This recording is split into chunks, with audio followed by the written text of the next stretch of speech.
හයි අද මම ඔයාලට අරගෙන ආවේ හැමෝටම ලේසියෙන්ම පාවිච්චි කරන්න පුළුවන් දෙයක් දාලා රහට ගමේ විදියට හදාගන්න පුළුවන් චිකන් කරි එකක රෙසිපි එකක්. මුලින්ම මම චිකන් ග්‍රෑම් 650ක් විතර හොඳට පිරිසිදු කරලා අරගත්තා. ඊළඟට ඉඟුරු සුදු ලුණු ගොරකා කරදමුංගු කියන ටික හොඳට තලාගෙන ඒ ටික චිකන් එකට එකතු කරගන්නවා.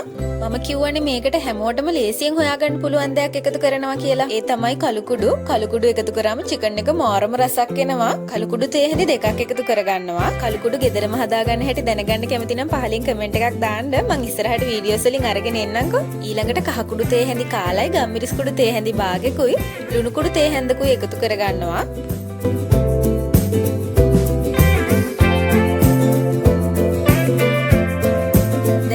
හොඳට කලවම් කරලා සීසන් වෙන්න විනාඩි 10ක් 15ක් විතර තියාගන්න ඕන. මේ විදිහට චිකන් එක සීසන් කරලා උයපුවාම චිකන් කෑලි වලත් හොඳ රසක් එනවා.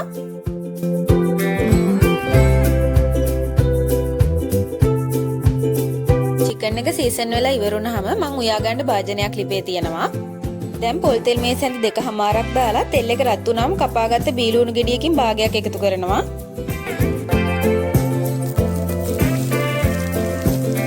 හොඳට ටෙම්පරාදු වෙන්න කලවම් කරගන්නවා. ඊළඟට රම්පේ තලාගත්ත සේර දඬු දෙකක් එකතු කරගත්තා. තියෙනවා නම් එකතු කරගන්න හරි රසයි එතකොට චිකන් එක. තව කරපිංචයි අමු මිරිසුයි කුරුදු පොතුයි කරාඹු නැටි ටික එකතු කරගන්නවා.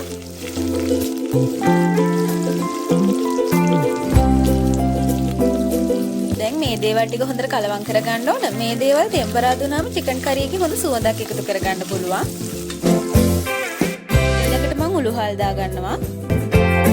චිකන් කරි එකක් උයනකොට මිරිස් කුඩු මේ වගේ තෙල් එකට එකතු කරගත්තාම ලස්සන කලර් එකක් ගන්න පුළුවන්. මිරිස් කුඩු නම් මම තේ හැඳි 4ක් එකතු කරා. ඕගොල්ලෝ සැර කන්න අගමැති නම් ටිකක් අඩුවෙන් එකතු කරගන්න. දැන් ලිපේ ගින්දර හොඳටම අඩු කරලා සීසන් වෙන්න තියාගත්ත චිකන් ටික එකතු කරගන්න ඕන. කළු කුඩු එකතු කරගත්ත හින්දා 3-5 එකතු කරගන්න එක අත්‍යවශ්‍ය නෑ. ඒ හින්දා මම 3-5 නම් දාගත්තේ නෑ. දැන් මේ ටික හොඳට කලවම් කරලා වහලා ටිකක් වෙලා තියන්න ඕන. වහලා තැම්බෙන්න තියෙන වෙලාවටත් අඩු ගින්දරේම තියන්න ඕන. මොකද නැත්නම් අපි දාගත්ත කුඩු බඩු වර්ග කර වෙන්න බලනවා. චිකන් උයනකොට මම හැම වෙලේම කරන දෙයක් තමයි මුලින්ම වතුර එකතු කරන්නේ නැතුව මේ වගේ වහලා විනාඩි 10ක් විතර අඩු ගින්දරේ තැම්බෙන්න තියෙන එක.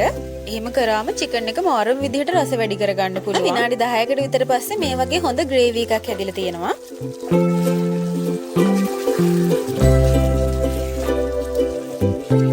මේ වෙලාවේදී තමයි මම වතුර එකතු කරගන්නේ. චිකන් වල මට්ටමටම වගේ වතුර එකතු කරගන්නවා.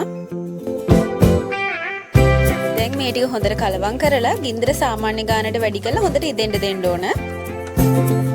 චිකන් එක හොඳට තැඹුණාම ඕගොල්ලන්ට කන්න කැමති ප්‍රමාණයට හොදි හිඳුනට පස්සේ ලිප ඔෆ් කරගන්න පුළුවන්. පරාට වගේ දෙයක් කන්න උනත් මේ චිකන් කරි එක මාරම රසයි. ඒත් ලේසියෙන්ම ගෙදරදී හදාගෙන කන්න කැමති නම් ඒ වීඩියෝ එකේ ලින්ක් එකත් මම ඩිස්ක්‍රිප්ෂන් බොක්ස් එකේ දාලා තියන්නම්.